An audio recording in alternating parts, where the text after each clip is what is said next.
Buenos días a todas y a todos. Muy feliz de estar aquí en la FADU en esta presentación de las tecnologías 4.0 en educación. Este es un evento donde estamos invitados por la Cátedra de Medios Expresivos de la profesora Isabel Tamayo, a la cual agradezco muchísimo. Y también comparto con mi colega doctor Ignacio Moreno Nava de la Universidad de La Ciénaga del estado de Michoacán, de México, en el marco de actividades de la Red Interuniversitaria de Colaboración Académica en Patrimonio Cultural Inmaterial de Latinoamérica y el Caribe, y en mi calidad de directora del Instituto Rosario de Investigaciones en Ciencias de la Educación, unidad ejecutora de doble dependencia del CONICET y la Universidad Nacional de Rosario. Bien, en este momento vamos a quizás más bien leer un texto. Me gustaría que leamos este hermoso texto de Italo Calvino para empezar a reflexionar sobre este tema de las tecnologías, ¿no? Y el impacto de las tecnologías en nuestra cultura. Y a mí me gustó cuando Calvino habla de una ciudad, Andria, construida, ¿no?, donde cada una de sus calles corre siguiendo la órbita de un planeta y los edificios y los lugares de la vida en común repiten el orden de las constelaciones y las posiciones de los astros. Tan perfecta es la correspondencia entre la ciudad y el cielo, respondieron los habitantes de Andria, que cada cambio en Andria comporta alguna novedad entre las estrellas. Del carácter de los habitantes de Andria merecen recordarse dos virtudes: la seguridad en sí mismos y la prudencia, convencidos de que toda innovación en la ciudad influye en el dibujo del cielo. Antes de cada decisión calculan los riesgos y las ventajas para ellos y para el conjunto de la ciudad y dos mundos. Esto me parece que tendríamos que aprender de los habitantes de Andria, esta responsabilidad, y vemos realmente que hoy justamente los impactos del desarrollo tecnológico global tienen impactos en el cielo, lo tenemos en el cambio climático, en todas las cuestiones que estamos viviendo, y que realmente esto que escribió Italo Calvino allá por el siglo XX, alrededor del 1980 o quizás antes, hoy tiene un impacto interesantísimo para pensar estas tecnologías. Y bien, a mí me gustaría un poquito centrarme en este problema de lo que se piensa inteligencia artificial, que es un tema que hoy está en todos los medios. Algunas cuestiones se dicen correctamente y otras cosas tienen gran confusión. Y esto tiene toda una historia. Esto tiene una historia de más o menos 1960, donde empiezan a surgir, con el desarrollo de la computación, ideas muy peligrosas, ¿no? Como por ejemplo, que los sistemas no humanos son análogos a la mente humana. Esto suponen que el entrenamiento adecuado con recursos suficientes se puede crear de cero una inteligencia parecida a la del ser humano, sin considerar justamente las cuestiones de la subjetividad, lo que encarna a la persona humana, ¿no? Y la otra cuestión es que la inteligencia sería un factor aislado del ser humano. Esto es también otra problemática muy fuerte, porque esto ha llevado a problemáticas sociales, incluso de esclavitud, de dominación, y de cuestiones muy peligrosas en lo que es el tratamiento de los derechos humanos. Esto lo plantea la investigadora Crayford en un libro muy interesante que se llama Atlas de la Inteligencia Artificial y que se los recomiendo porque verdaderamente hace un recorrido sobre todas estas problemáticas muy interesantes. Y acá quiero irme a un cuento de 1817 que me pareció realmente significativo. El hombre de arena también está en una compilación de los cuentos clásicos de ficción que hizo Italo Calvino. Y con esto de los humanoides y los robots y de lo que sale permanentemente, ¿no?, de estos robots casi humanos, Hoffman ya decía que en todas partes, ¿no?, en su cuento se consideró intolerable el hecho de haber presentado en los círculos de té, donde había cierto éxito, a una muñeca de madera. Bueno, esto es, el protagonista se enamora creyendo que es de verdad esta niña, ¿no?, esta señorita, y dice, la historia del autómata les había impresionado profundamente y se extendió entre ellos una profunda desconfianza hacia la figura humana. Muchos empezaron a para convencerse de que su amada no era una muñeca de madera, obligaban a esta a cantar y a bailar sin seguir los compases. Bueno, creo que esto también es algo, ¿no?, en este ida y vuelta de estos humanoides y de los impactos que tiene la tecnología en los seres humanos. Y acá, cuando nos encontramos con estas cuestiones que circulan en la red, ¿no?, tanto de un lado en el otro, las cuestiones apocalípticas como las cuestiones de un amor sin límites hacia la ponderación de las nuevas tecnologías, tengamos en cuenta que esto está relacionado justamente con enfoques difusionistas, de transferencia tecnológica y de políticas de mercado. Esto hay que tenerlo claramente en cuenta porque justamente esas políticas de mercado no van a garantizar nunca ni el desarrollo sustentable ni la equidad en los procesos de desarrollo, ¿no?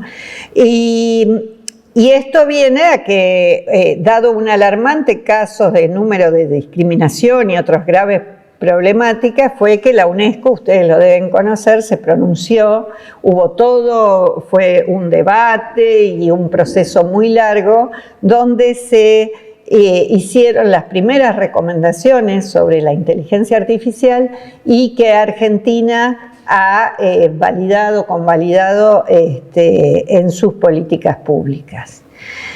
Y bien, como dice Crayford, y asiento con ella, que la inteligencia artificial no es ni artificial ni inteligente.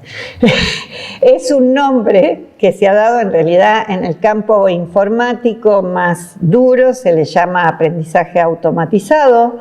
¿Y por qué no es artificial? Porque toma recursos naturales, combustible, mano de obra, infraestructuras logísticas, contexto histórico y clasificaciones.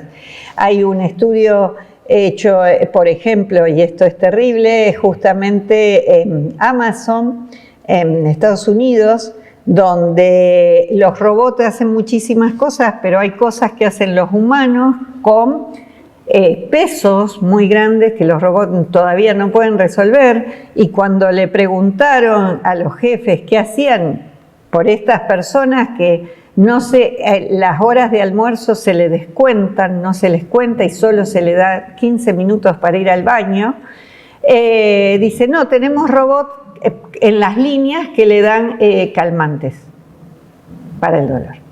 Esto es terrible, ¿no? Y pasa hoy. Entonces, hay una mano de obra extendida en todo el mundo que trabaja en todos estos sistemas, que está pauperizada.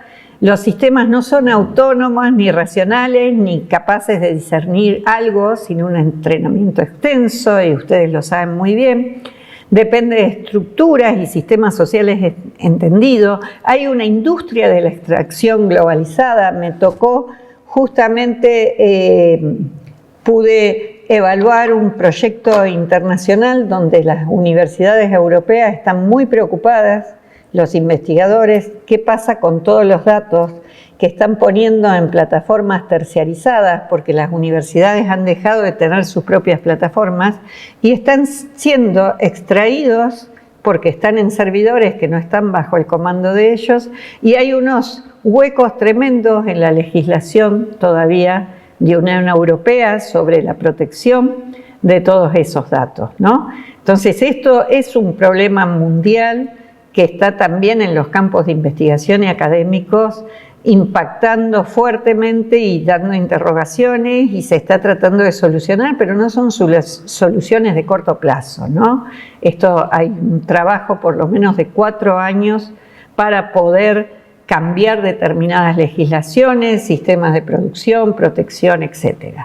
Algo se avanzó, pero digamos que las empresas siempre van mucho más rápido que la academia, ¿no? Y entonces, más allá de las redes neuronales y el reconocimiento de patrones estadísticos, ¿qué se está optimizando? ¿Para quién y quién toma las decisiones? Sería una pregunta de debate hoy en los círculos académicos y científicos. Y entonces, bien, no quiero entrar en cuestiones técnicas, pero digamos que trabajan estos sistemas, la velocidad es una velocidad de análisis estadísticos, y crear un conjunto de datos de entrenamiento, y esto hay que tenerlo muy claro, es tomar un mundo infinitamente complejo y diverso y configurarlo en taxonomías complejas por clasificaciones discretas de datos individuales. Un proceso que requiere de decisiones políticas, culturales y sociales. O sea, no puede estar nunca en manos de empresas ajenas, informáticos, políticas de mercado, porque esto estaría justamente en contra de lo que serían los supuestos internacionales sobre el desarrollo sustentable. Entonces, ¿cuáles son las principales problemáticas que hoy nos encontramos frente a la inteligencia artificial? La seguridad de los datos, los sesgos informacionales, el decrecimiento de la participación en foros comunitarios. Esto tiene que ver, por ejemplo, con el impacto del ChatGPT, del BIM y todo esto, que están dejando, por ejemplo, hay un foro de informática muy importante que antes iban los investigadores o demás y se hacía la consulta ahí, y la respuesta que daba el foro siempre era una respuesta que guiaba, pero no que solucionaba. Bueno, ha caído la participación de una forma realmente muy importante, y la pregunta es, si lo que está contestando y la retroalimentación se hace directamente desde los transformers, ¿qué pasará en el tiempo? Porque eso anula, es como que se come la cola, ¿no? La víbora que se come la cola a sí misma. ¿Qué va a pasar cuando lo único que quede es ahí? Y eso puede llegar también a lo que decimos la pérdida de inteligibilidad, ¿no? Porque, bueno, ¿y qué validación tiene eso? Estos son problemas que los están viendo, que hoy todavía no estamos, pero que en el mediano plazo pueden ser muy graves. Y el acceso a la información sobre los sistemas. Y esto nos preocupa fundamentalmente porque si hablamos de un proceso complejo, donde tiene que haber participación responsable, problemática de contexto sociocultural, grupos colaborativos heterogéneos, exploración de herramientas, acceso abierto, código abierto, multimodalidad, consignas múltiples no excluyentes, transversalidad curricular, nos encontramos que hay sistemas que no son transparentes, son absolutamente opacos, no sabemos cuándo esos datos se han refrescado, desde dónde se toman, cuáles han sido esas taxonomías, y esto resulta un tema a tener muy en cuenta en el campo educativo. Y también en los sistemas, por ejemplo, médicos, etcétera, que se ha constatado que lo que dicen las empresas, por ejemplo, de un 70%, que no hay error en la tal y tal cosa, no es así cuando se han validado, y está dando casos mucho más bajos, de un 30%. Los otros días di una charla en bioquímica, en la Facultad de Bioquímica y Farmacia, y los investigadores estaban realmente muy preocupados por estos temas, porque un dato mal leído de un tumor, de un cáncer o lo que sea puede llevar a la muerte, y han constatado que ha habido errores graves sobre toda esa información. Entonces, pensar que esto no es el sistema el que decide es el humano, pero si el humano no tiene tampoco cierta entrada a decir qué pasa con ese sistema y demás, y la fiabilidad, se encuentra una tensión muy fuerte y muy peligrosa justamente en lo que serían los sistemas que abordan datos sensibles, judiciales, médicos, ¿no? De censos, económicos, etc. Y bueno, y acá lo que yo planteo en mi marco pedagógico, que todo esto tiene que estar entramado en los múltiples lenguajes, en la acción, en el pensamiento, como un proceso múltiple, complejo, que quien está en un proceso de formación tiene que estar interactuando permanentemente en paralelo en esta cuestión de explorar, de crear, de componer, de integrar conocimimientos, ¿no? Y justamente nosotros como docentes poder evaluar que para que verdaderamente haya un aprendizaje que tiene que ver con todo esto que está en la columna izquierda y una toma de conciencia de lo que es enfrentarse con estos sistemas que de alguna manera son ciertamente autónomos en determinado momento del proceso, cómo nosotros interactuamos de una forma más reflexiva y no reproductivista. Pero esto es un tema de educación muy viejo, porque también cuando salió la Wikipedia cortaban y pegaban, la Encarta decía cualquier cosa, o sea, siempre, y si vamos para atrás, nos encontramos siempre que en educación la entrada de una tecnología es un impacto que hay que pensar, que aporta justamente, pero desde dónde y cómo la vamos a hacer aportar. Y para ya ir terminando, hemos elaborado un modelo complejo, multidimensional, donde evaluamos esta sostenibilidad de estas prácticas con tecnología, que tiene que ver con la dimensión institucional, dimensión social, dimensión intermedial, que es, bueno, la creación de estos artefactos, metodologías, etcétera, y la dimensión tecnológica. Y esto tiene toda una serie de indicadores que hoy no vamos a abrir, pero porque, digamos, tienen una complejidad bastante, no en cuanto a la complejidad, pero son bastante extensos para poder analizar cuando integramos las tecnologías, de qué forma la estamos integrando, qué pasa con los distintos estamentos y qué sustantibilidad tienen las propuestas que nosotros estamos planteando. De aquí, estos indicadores que son los básicos que se abren, se pueden abrir en subindicadores que puedo analizar claramente a partir de preguntas, ¿no? Se transforman como variables que puedo cruzar y después ver en qué medida este proceso de prácticas educativas mediatizadas, ¿no? Mediatizadas a partir de estas nuevas tecnologías, puede tener, desde dónde es significativo para el contexto. Este modelo se adecúa a cada contexto, nivel, etcétera, sea primario, secundario, universitario, y es un modelo abierto que después tengo que readecuar al contexto de destinatarios, ¿no? Y aquí, como casos, no sé cómo estoy de tiempo, me quedan 5 minutos, hubo un caso justamente que trabajamos con el ChatGPT en la dinámica de fluidos computacional. La propuesta es que los estudiantes soliciten el código base y luego lo vayan modificando y validando en su propia interfaz de programación.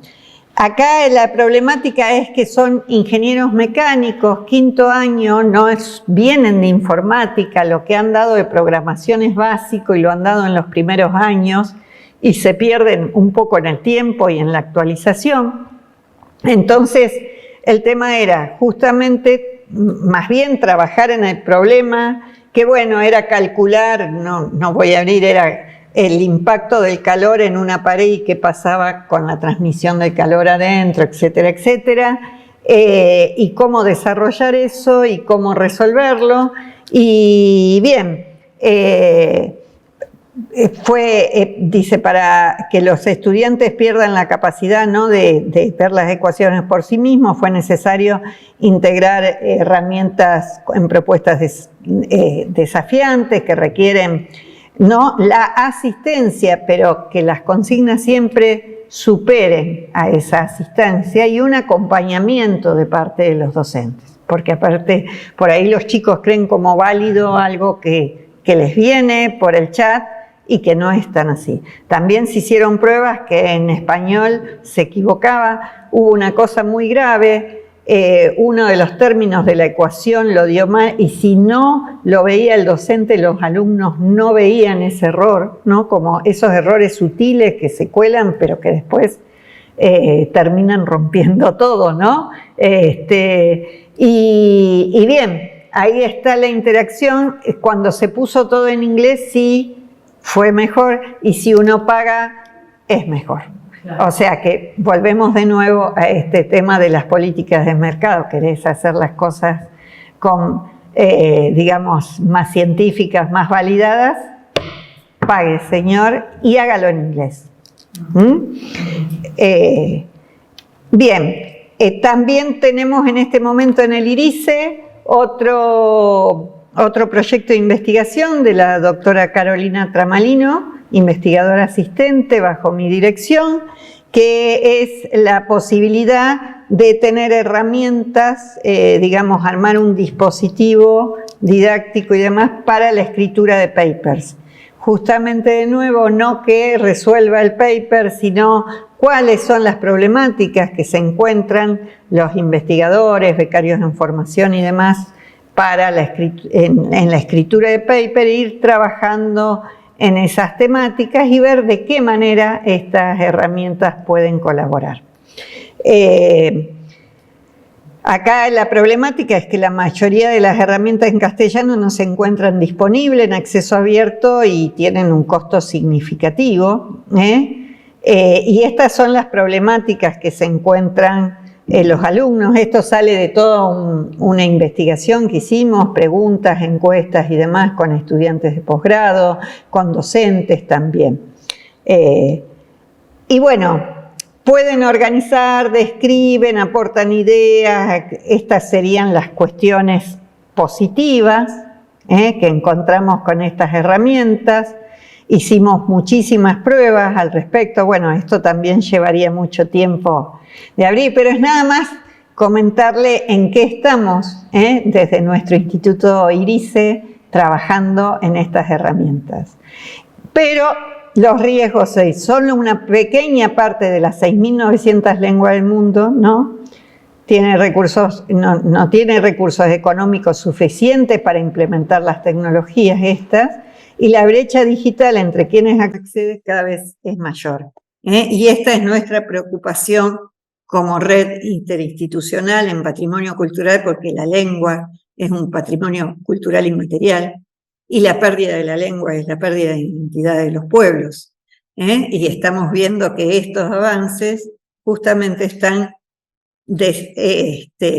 yendo para profundizar todavía más las diferencias, y que tampoco hay políticas públicas de desarrollo aún que posibiliten trabajos, ¿no?, que tengan que ver con incluir otras lenguas, más allá de las lenguas fuertes, digamos.